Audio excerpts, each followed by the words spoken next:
A very good morning to all my dear students of 10 plus 2 political science. Let us take our topic ahead.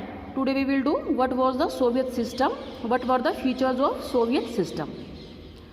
As I told you yesterday, USSR, that is the Union of Soviet Socialist Republic, it came into existence after the Russian Revolution in 1917. Russian revolution के aims क्या थे, goals क्या थे? It was a socialist revolution. इसके goal जो थे वो समाजवादी लक्ष्य थे. It was oppose to capitalism, पूंजीवाद के खिलाफ थी. And it aimed at establishing an egalitarian society. एक इगैलिटेरियन सोसाइटी क्या सोसाइटी होती है? समतामूलक समाज, समतामूलक जहाँ पर everyone is equal. And the Russian Revolution is said to be the biggest attempt in human history to abolish the institution of private property. Private property यानी कि निजी संपत्ति. अब जो प्राइवेट प्रॉपर्टी जितनी ज़्यादा एक्यूमुलेट एक इंडिविजुअल करता है या कोई स्टेट करता है या कोई ऑर्गेनाइजेशन करती है तो वो पावरफुल हो जाता है. उसका मीन्स ऑफ प्रोडक्शन के ऊपर, रिसोर्सेज के ऊपर कंट्रोल बढ़ जाता है और जो पावर है उसके हाथ में कंसंट्रेट हो जाती है. It may lead to the abuse of power further, और वो बाकी लोगों को एक्सप्लॉइट कर सकता है. तो Russian revolution was against the accumulation of the private property, कि निजी संपत्ति को अबॉलिश कर दिया जाना चाहिए, ख़त्म कर दिया जाना चाहिए.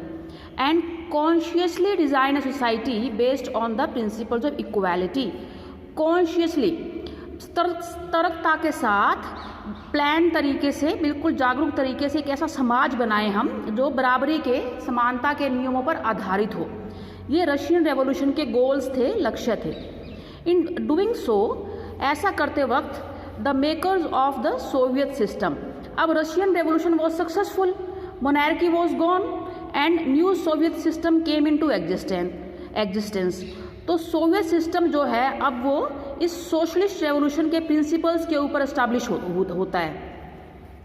तो मेकर्स ने क्या किया कि they gave primacy to the state and the institution of the party, कि राज्य जो है, स्टेट जो है, उसका रोल जो है सुप्रीम होगा. और उसका रोल क्या होगा? To establish equality in the society. समाज में समानता स्थापित करने के लिए राज्य की भूमिका सबसे अहम होगी. और party, obviously party ruled the Soviet system. Single party थी वहाँ पर, Bolshevik party under the leadership of Vladimir Lenin. It was communist party. Communism का जो एक मोस्ट ऑफ द कंट्रीज में एक जनरल फीचर ये होता है कि there is a single party rule. ये बहुत बड़ा ड्रॉबैक है, बिकॉज सिंगल पार्टी रूल या single individual rule it leads ultimately to the dictatorship. आपके गोल्स अच्छे हो सकते हैं, you may want to establish a socialist society, socialist state, but वो डिक्टेटरशिप के थ्रू करना जो है उससे इंडिविजुअल लिबर्टी जो है वो कर्टेल हो जाती है, बेसिक राइट्स लोगों के ख़त्म हो जाते हैं. And ultimately people are fed up with the dictatorial rule. But Soviet system के अंदर स्टेट का रोल इम्पॉर्टेंट था और पार्टी का रोल इम्पॉर्टेंट था. The political system it's centered around the Communist Party and no other political party or opposition was allowed. विरोधी पार्टियों को वहाँ पर फंक्शन करने की इजाज़त नहीं थी सोवियत संघ में. The economy was planned and controlled by the state. और जो अर्थव्यवस्था थी वो सेंट्रलाइज थी. जो राज्य था वही अर्थव्यवस्था के बारे में सारा नियोजन करता था, और नियंत्रण भी जो अर्थव्यवस्था का था वो राज्य करता था. It was highly centralised. यानी कि जो लोकल यूनिट्स थी, जो लोकल प्रोविंसेस थे, उनको अपनी नीड्स के हिसाब से इकोनॉमी के फील्ड में जो है डिसीजन लेने का अधिकार नहीं था, पॉलिसीज़ बनाने का अधिकार नहीं था. और ये भी एक तरीके से अल्टीमेटली जो था एक ड्रॉबैक साबित हुआ कि जो कॉन्स्टिट्यूएंट 15 रिपब्लिक्स थी यूएसएसआर की, उनको फ्रीडम नहीं मिला कि इकोनॉमिक स्फीयर के अंदर, पॉलिटिकल स्फीयर के अंदर वो अपनी लोकल नीड्स के हिसाब से पॉलिसीज़ बना सकें. क्योंकि सोवियत संघ में डाइवर्सिटी बहुत थी, एथनिक डाइवर्सिटी थी, जोग्राफिकल डाइवर्सिटी थी. तो उस वजह से उनको जो ऑटोनॉमी मिलना चाहिए था, जो एक आंतरिक स्वतंत्रता, आंतरिक स्वायत्तता मिलनी चाहिए थी अपने डिसीजन लेने के लिए, वो इंटरनल ऑटोनॉमी जो रिपब्लिक्स को, कॉन्स्टिट्यूएंट रिपब्लिक्स को नहीं मिली. ये भी एक सोवियत संघ का ड्रॉबैक था. ये मैंने आपको पढ़ा चुकी हूँ बेटा कल कि सेकेंड वर्ल्ड वॉर के बाद जो ईस्ट यूरोपियन कंट्रीज थे, सोवियत आर्मी ने उनको फासिस्ट फोर्सेस से कंट्रोल कराया था। फासिस्ट फोर्सेस क्या थी सेकेंड वर्ल्ड वॉर में? इटली, जर्मनी और जापान, ये एक्सिस पावर्स में आए थे और देवर फासिस्ट फोर्सेस। नाजिज्म के बारे में आपने हिटलर के रोल के बारे में पढ़ा था कि कैसे जर्मनी का कंट्रोल पूरे यूरोप पर वो करना चाहता था, रेशियल सुपीरियरिटी के आधार पर, नस्लीय जातीय शुद्धता के आधार पर। तो फासिज्म और नाजिज्म भी क्या है? एक डिक्टेटोरियल फिलॉसफी है। टोटलिटेरियनिज्म जो है एक व्यक्ति की तानाशाही या स्टेट की तानाशाही जो है इसमें होती है, और अल्टीमेटली इंडिविजुअल लिबर्टीज़ जो हैं इसमें भी कर्टेल हो जाती हैं, लोगों को बेसिक राइट्स नहीं मिल पाते। तो सेकेंड वर्ल्ड वॉर के अंदर सोवियत सिस्टम की जो लड़ाई थी वो फासिज्म के खिलाफ थी। Communism was against the fascism और विक्टोरियस था Soviet Union second world war में along with the USA, Britain and France. तो सेकेंड वर्ल्ड वॉर में फिर फासिस्ट फोर्सेस जो हैं वो ख़त्म हो जाती हैं और ईस्ट यूरोपियन कंट्रीज़ जो फासिस्ट फोर्सेस के कंट्रोल में थे वो सोवियत आर्मी ने लिबरेट करा लिए थे, आज़ाद करा लिए थे। अब जो ईस्ट यूरोपियन कंट्री फासिज्म से आज़ाद हो गए हैं, अब now they are under the influence of the communist philosophy of Soviet system. अब वो कौन सी आइडियोलॉजी के कंट्रोल में आ गए? कम्युनिस्ट आइडियोलॉजी के कंट्रोल में। और इनका पॉलिटिकल सिस्टम, जो इनका राजनीतिक व्यवस्था थी इन कंट्रीज़ की, इकोनॉमिक सिस्टम, आर्थिक व्यवस्था थी, पहले फासिज्म के अंडर थी, अब यूएसएसआर के अंडर है, यानी कि कम्युनिज्म के अंडर है। उनकी जो मॉडलिंग हुई, जो उनका नया जो परिवर्तन हुआ और किस पर आधारित थे वो, किस पर मॉडल थे? On the communist philosophy. This group of countries which was under the influence of USSR bloc was the socialist bloc और second word, ये हम पढ़ चुके हैं पहले भी। The Warsaw Pact, a military alliance, held them together और एक सैन्य संधि के अकॉर्डिंग, जिसको वार्सा पैक्ट कहते थे, ये सब सोशलिस्ट ब्लॉक सेकेंड वर्ल्ड के कंट्रीज एक साथ मिले हुए थे और इस ब्लॉक का लीडर कौन था? USSR was the leader of this bloc. Now Soviet Union became a great power after the Second World War. We know about this कि एक महाशक्ति बन गया था द्वितीय विश्व युद्ध के बाद यूएसएसआर, सोवियत संघ। The Soviet economy was then more developed than the rest of the world except for the US. और सोवियत अर्थव्यवस्था जो थी यूनाइटेड स्टेट्स को छोड़ के, संयुक्त राष्ट्र को छोड़ के, अमेरिका को बोलते हैं, सबसे ज़्यादा डेवलप थी बाकी दुनिया से। It had a complex communication network, संचार के साधन जो थे बहुत विकसित थे, संप्रेषण के साधन, और कॉम्प्लेक्स थे क्योंकि टेक्नोलॉजिकली एडवांस थे, वो तकनीकी रूप से बहुत उन्नत थे, इसलिए कॉम्प्लिकेटेड थे, कॉम्प्लेक्स थे। There were vast energy sources, क्योंकि यूएसएसआर का एरिया जोग्राफिकली बहुत वास्ट है और वहाँ पर जो है ऊर्जा के संसाधन बहुत हैं यूएसएसआर के पास, उस वक्त बहुत थे, इंक्लूडिंग ऑयल, तेल, आयरन, लोहा और स्टील। तो इसलिए यूएसएसआर ने मशीनरी प्रोडक्शन के अंदर, जो हैवी मशीनरी, भारी मशीनरी के उत्पादन में बहुत प्रोग्रेस किया, as well as transport sector, और जो यातायात का जो सेक्टर था वो भी डेवलप हुआ, क्योंकि ट्रांसपोर्ट के बगैर तो आप इंडस्ट्री डेवलप नहीं कर सकते। ट्रांसपोर्ट जो है, एनर्जी ट्रांसपोर्ट, ये क्या है? इंफ्रास्ट्रक्चर है। जो इंडस्ट्रीज़ की डेवलपमेंट के लिए we need infrastructure, and transport and energy provide that infrastructure. आपने इकोनॉमी में पढ़ा होगा। That connected its remotest area with efficiency, क्योंकि दूर दूर के क्षेत्रों के साथ अगर आपको इंटरेक्शन करना है, चीज़ें पहुंचानी है, कम्युनिकेशन करना है, you need a developed transport sector, और इससे आपकी एफिशिएंसी भी बढ़ती है। तो transport sector was developed in the USSR. It had a domestic consumer industry that produced everything from pins to car. अब जो लोकल जो यूएसएसआर की पॉपुलेशन थी बहुत ज़्यादा थी, तो कंज्यूमर इंडस्ट्री, जो उपभोक्ता जो उद्योग था, वो बहुत बड़ा था, क्योंकि कंज्यूमर्स होते हैं तो डिमांड बढ़ती है। तो कंज्यूमर इंडस्ट्री भी डेवलप थी, इसकी डिमांड बहुत थी चीज़ों की, और पिन से लेके कार तक यूएसएसआर के अंदर सब कुछ जो था प्रोड्यूस होता था। दो there quality did not match that of the western capitalist countries, लेकिन जो पश्चिमी पूंजीवादी देश थे उनके साथ गुणवत्ता के मामले में यूएसएसआर थोड़ा पीछे रह गया था। इन टेक्नोलॉजिकल क्वालिटी यूएसएसआर की कम थी प्रोडक्ट्स की, as compare to the western capitalist countries. The Soviet state further, it is a positive feature जो बता रही हूँ मैं, ensured a minimum standard of living for all citizens. जो सभी नागरिक थे सोवियत संघ के अंदर, उनको एक न्यूनतम जो है लिविंग स्टैंडर्ड था उनका, कि कम से कम उनको हेल्थ, फूड, क्लोथिंग, एजुकेशन, एक न्यूनतम जो था स्तर सुनिश्चित था कि इतना तो उनको मिलेगा ही मिलेगा। And the government subsidised basic necessities, इसमें हेल्थ, एजुकेशन, चाइल्ड केयर और वेलफेयर स्कीम्स। तो शिक्षा के क्षेत्र में, स्वास्थ्य के क्षेत्र में, बाल कल्याण के क्षेत्र में जितनी भी लोगों की नेसेसिटी ज़रूरतें थी, सरकार ने उसको सब्सिडाइज किया हुआ था, उसमें छूट दी हुई थी। तो चीज़ों को, लोगों को चीज़ें महंगी नहीं मिलती थी, they could afford the basic things. तो इसलिए यूएसएसआर में एक मिनिमम स्टैंडर्ड ऑफ लिविंग लोगों को इंश्योर था।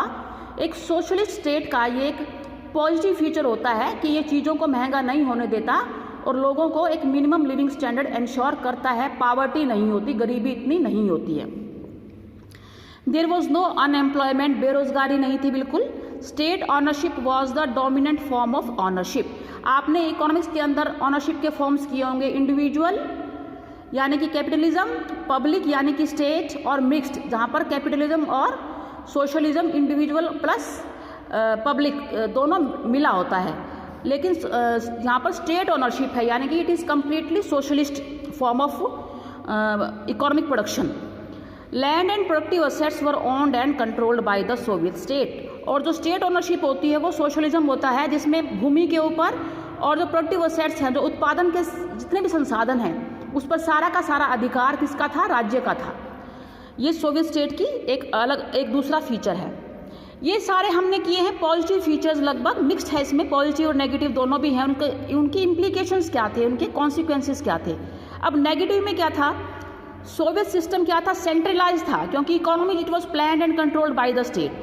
तो ब्यूरोक्रेसी का रोल, नौकरशाही का रोल बहुत बन गया। आपको हर चीज़ के लिए नियम फॉलो करने पड़ते थे, कागजी कार्रवाई बहुत होती थी, डॉक्यूमेंट्स मेंटेन करके रखने पड़ते थे, रेड टेपिज्म आ गया, करप्शन आ गया उसके अंदर, और इट बिकेम अथॉरिटेरियन। और तानाशाही भी जो थी बढ़ गई थी, क्योंकि सिंगल पार्टी रूल था। Politically it was authoritarian, making life very difficult for its citizens, और लोगों के लिए जीवन बहुत ही मुश्किल हो गया। There was lack of democracy, लोकतंत्र नहीं था, क्योंकि सिंगल पार्टी रूल था कम्युनिस्ट पार्टी का। And freedom of speech was not there. People often express their dissent in jokes and cartoon. Dissent होता है डिसएग्रीमेंट, वो लोग सरकार से की पॉलिसी सहमत नहीं है, ओपनली नहीं कर सकते थे, लेकिन वो चुटकुलों के द्वारा और कार्टून्स के द्वारा उसको एक्सप्रेस करते थे कि we don't agree with the government. Most of the institutions of the Soviet state needed reform. बहुत सारे संस्थानों में सुधार की जरूरत थी। One party system had tight control over all institutions and was unaccountable to the people. जो single party system था, जो एक ही पार्टी ऑपरेट कर रही थी, वो बहुत सख्ती से कंट्रोल कर रही थी सभी संस्थानों को। It was unaccountable. अनअकाउंटेबल उत्तरदायी नहीं थी, मतलब people if they ask questions they did not respond to people's problems and questions. तो लोगों के प्रश्नों का जवाब नहीं देते थे, जवाबदेही नहीं थी, उत्तरदायित्व नहीं था। The party refuse to recognise the urge of people in the 15 different republics that form the Soviet Union. Soviet Union के 15 अलग अलग जो गणतंत्र थे, उसमें लोगों की जो एस्पिरेशंस थी, जो आकांक्षाएं थी, पार्टी ने उसको एक्सेप्ट नहीं किया, रिकग्नाइज नहीं किया, अपने ही प्रिंसिपल्स लागू किए उनके वेलफेयर के लिए। They wanted to manage their own affairs. वो अपने खुद के मामले जो थे संभालना चाहते थे, चाहे वो कल्चरल अफेयर्स हों, सांस्कृतिक अफेयर्स भी उनमें आते थे। ऑन पेपर, जो अगर हम कागज़ पर देखें तो Russia was one of the 15 republics but it dominated everything. Russia जो था 15 रिपब्लिक में से एक ही था, लेकिन सब पर इसका कंट्रोल था, क्योंकि ये साइज में बिगेस्ट था, it was the largest Republic. और पीपल फ्रॉम अदर रीजन, जो बाकी जो छोटी छोटी रिपब्लिक्स थी, Estonia, Latvia, Lithuania, Kazakhstan, Uzbekistan, तो बाकी क्षेत्रों से लोगों को नेग्लेक्टेड महसूस हुआ कि उनकी देखभाल नहीं की जा रही है, उनकी परवाह नहीं की जा रही है। एंड दे फेल्ट सप्रेस्ड, और उनको दमन होने का एहसास हुआ। तो ये सारा का सारा क्या कर रहे हैं? सोवियत सिस्टम के नेगेटिव फीचर्स कर रहे हैं। अब एक और कि आम देश तो चल रहा था, कोल्ड वॉर में हथियारों की होड़ थी, तो सोवियत यूनियन ने यूएस को मैच किया, मुकाबला किया, बट उसकी कॉस्ट बहुत ज़्यादा थी। वो कॉस्ट क्या थी? फाइनेंशियली सोवियत यूनियन जो था, उसको जो था काफ़ी खर्चा करना पड़ा, और टेक्नोलॉजी की टर्म में क्वालिटी बहुत कम थी, इट लैग्ड बिहाइंड, ये पीछे रह गया। इंफ्रास्ट्रक्चर की टर्म में, ट्रांसपोर्ट और पावर की टर्म में भी क्वालिटी कम थी। तो वेस्ट यहाँ पर क्या है? Capitalist countries dominated by the United states. तो इसके मुकाबले ट्रांसपोर्ट, पावर, इंफ्रास्ट्रक्चर, टेक्नोलॉजी के मामले में पीछे रह गया। और पॉलिटिकली भी लोग जो थे सप्रेस्ड महसूस कर रहे थे, उनके बेसिक राइट्स नहीं थे, फ्रीडम ऑफ एक्सप्रेशन नहीं था। इकोनॉमिकली भी जो था, जो इकोनॉमी थी वो सेंटर कंट्रोल कर रहा था, प्लान कर रहा था, जो कॉन्स्टिट्यूएंट रिपब्लिक्स थी उनको आज़ादी नहीं थी। तो इन सारे टर्म्स के मामले में ये कैपिटलिस्ट कंट्रीज से पीछे रह गया, political system, economic system and quality of things. अब 79 के अंदर अफगानिस्तान को सोवियत यूनियन ने इन्वेड किया, आक्रमण किया। हम टाइमलाइन कोल्ड वॉर की पढ़ चुके हैं, तो सिस्टम और भी वीक हो गया। दो वेजेस कॉन्टिन्यू टू ग्रो, हालांकि लोगों को जो नियमित भत्ते मिलते थे वो बढ़ते गए। Productivity and technology fell considerably behind that of the west, लेकिन पश्चिम के मुकाबले जो उत्पादन था वो कम हो गया और जो तकनीकी गुणवत्ता थी वो भी बहुत कम हो गई। लेकिन वेजेस जो थे वो लोगों को दिहाड़ी जो थी नियम वो डेली मिल रही थी, लोग भूखे नहीं मर रहे थे।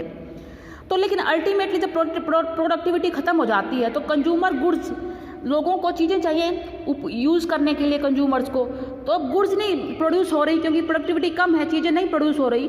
तो अल्टीमेटली कंज्यूमर इंडस्ट्री पर इसका असर पड़ा और food imports increase every year, और बाहर से जो यूएसएसआर को भोजन का आयात करना पड़ा, खाद्य पदार्थों का, क्योंकि लोकल जो थी वो प्रोडक्शन नहीं हो रहा था। The Soviet Union was faltering in the late 1970s and became stagnant, और 1970s के बाद तो जो सोवियत अर्थव्यवस्था थी ये बिल्कुल लड़खड़ाने लगी, फॉल्टर करने लगी और स्टेगनेंट, बिल्कुल इसकी प्रोग्रेस रुक गई। इसकी जो स्टेगनेंट होता है बेटा, रुक जाना बिल्कुल।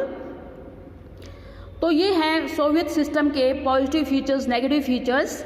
नेक्स्ट टॉपिक, गोर्बाचेव जो थे सोवियत यूनियन, पहले तो जनरल सेक्रेटरी थे, फिर वो यूएसएसआर के प्रेसिडेंट बने। इनका रोल क्या था, इन्होंने कौन कौन सी पॉलिसीज लेके आए और इनका अल्टीमेटली क्या रोल था, ये हम नेक्स्ट वीडियो में पढ़ेंगे। Today you have to read what was the Soviet system and I am giving you questions on the basis of what we have studied today.